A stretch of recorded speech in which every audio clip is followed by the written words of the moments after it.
La semaine passée, on n'avait pas d'émission parce que c'était Pâques. Ah, la religion, quand elle sert à justifier des congés, on l'aime bien.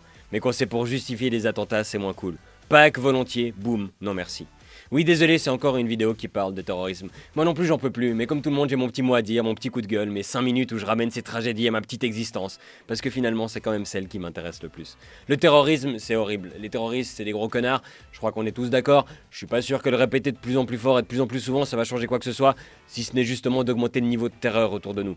Et moi aussi, je l'ai fait sur cette antenne, je suis coupable, j'avoue, mais au bout de la 140e émission spéciale sur le terrorisme, où on nous explique qu'il faut vivre comme avant, je me dis qu'avant, on faisait pas 140 émissions spéciales. Les types, ils disent l'important, c'est de ne pas céder à la panique, et une phrase plus loin, le niveau d'alerte est maximum, code rouge, plan Vigipirate renforcé, état d'urgence prolongé indéfiniment, Bison futé annonce des bouchons depuis la Syrie, et après on s'étonne que les gens paniquent en mode on va tous mourir. Bah oui, désolé si je vous l'apprends, on va tous mourir. Mais statistiquement, ce sera très probablement pas du terrorisme, mais d'une maladie cardiovasculaire ou du cancer. Mais les poumons atrophiés, les artères bouchées, ça nous fait pas peur, ça nous empêche même pas d'acheter un paquet de cigarettes. Par contre, contre le terrorisme, il faut faire la guerre contre la terreur, the war on terror. Elle a été déclarée par George W. Bush le 20 septembre 2011. Ouais, il a échafaudé ce plan de génie en 9 jours. 9 jours de réflexion pour mettre la planète à feu et à sang pendant 15 ans. Le mec, il a failli être vaincu par un bretzel et on l'a laissé être responsable de vaincre le terrorisme dans le monde. Le 11 septembre a tué 3000 personnes innocentes. Bon, il y avait aussi des traders dans le tas, mais c'est pas le débat. Les guerres qui ont suivi ont tué 210 000 civils. USA. Non, sérieux, des bombes contre la terreur. Il n'y a que moi que ça choque. Essayer de vaincre la terreur avec des balles et des bombes, c'est essayer de guérir l'eczéma en se grattant. Ça va faire du bien au début, mais ça va juste accentuer le problème. Parce que plus qu'une guerre contre la terreur, moi je rêve d'une paix contre la terreur. En Europe occidentale, on vit la plus longue période de paix continue depuis 1900 ans. 1900 ans quand même. Michel Drucker débutait tout juste à la présentation de Vivement le jour du soleil et Jean-Pierre Foucault à Qui veut gagner des sesterces. On en est à 70 ans de paix. Mais ces jours, on parle de fermer les frontières, de renforcer les armées, de modifier les constitutions, de déchoir des nationalités. Moi, j'espère juste que la paix européenne est trop solide pour être détruite par 3 attentats et que la phrase 70 ans de boulot qui partent en fumée à cause d'une poignée de bombes, ce soit uniquement ce qu'on dira après la mort de Hugh Hefner d'un infarctus en pleine énergie. Mais s'il y a la paix en Europe, c'est aussi parce que les grandes puissances ont décidé de mener leur guerre à l'étranger, là où ils peuvent vendre leurs flingues tout aussi cher, mais où les vies humaines sont meilleur marché. Et quand ces guerres lointaines s'invitent ici, c'est aussi l'occasion de réaliser que le privilège d'avoir la paix devant sa porte n'est pas donné à tous. Parce que déjà, il y a plein de gens qui n'ont pas de porte. Et puis il y a des pays où malheureusement 30 victimes, on n'appelle pas ça un attentat, on appelle ça un mardi. J'exagère à peine, entre les attentats de Paris et ceux de Bruxelles, 20 pays dans le monde ont été victimes des terroristes.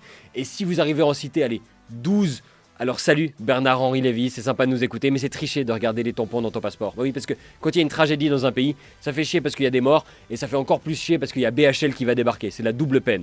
Et cette semaine, quelques jours après Bruxelles, un attentat à Lahore au Pakistan a fait le double de victimes de celui de Bruxelles.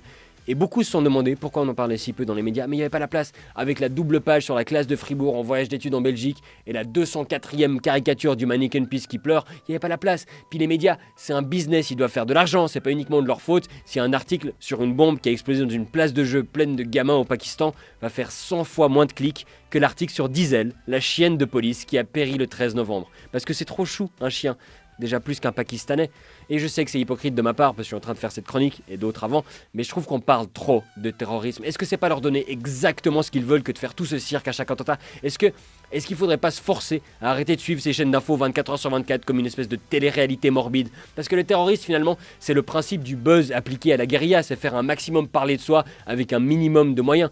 Les starlets ont découvert la sextape, les terroristes l'attentat suicide. Est-ce qu'on est obligé d'être scotché à nos écrans, complètement addict aux témoignages sanglants, de donner une célébrité posthume à ces pauvres types à qui on a promis qu'ils mourraient en héros? Cette semaine, la vidéo de 2 de ces frères terroristes en boîte de nuit tournait partout. Moi, les seuls frères que j'ai envie de voir en vidéo en boîte de nuit, c'est les frères Castro. Là, ça enverrait du lourd. Le premier qui se démet la hanche a perdu. Et surtout, arrêtons la parano sécuritaire et l'anxiété omniprésente. J'ai l'impression qu'on vit dans un cerveau de fumeur de joint depuis 1 an. Même avec les 3 dernières attaques en France et en Belgique ces 15 derniers mois, on vit la décennie la moins meurtrière en termes de terrorisme en Europe. Vérifiez les statistiques, c'est sans doute grâce à l'Union européenne et à l'ouverture des frontières notamment, et aussi grâce au fait qu'on est tous tellement obèses qu'on a la flemme de se tirer dessus. Mais ne laissons pas ces barbares sanguinaires et ces politiciens guerriers nous renvoyer un siècle en arrière. Benjamin Franklin, qui n'était pas la moitié d'un con. Déjà, il a plus ou moins découvert l'électricité avec un cerf-volant, alors que moi, tout ce que j'ai découvert avec un cerf-volant, c'est que c'est quand même super chiant, le cerf-volant.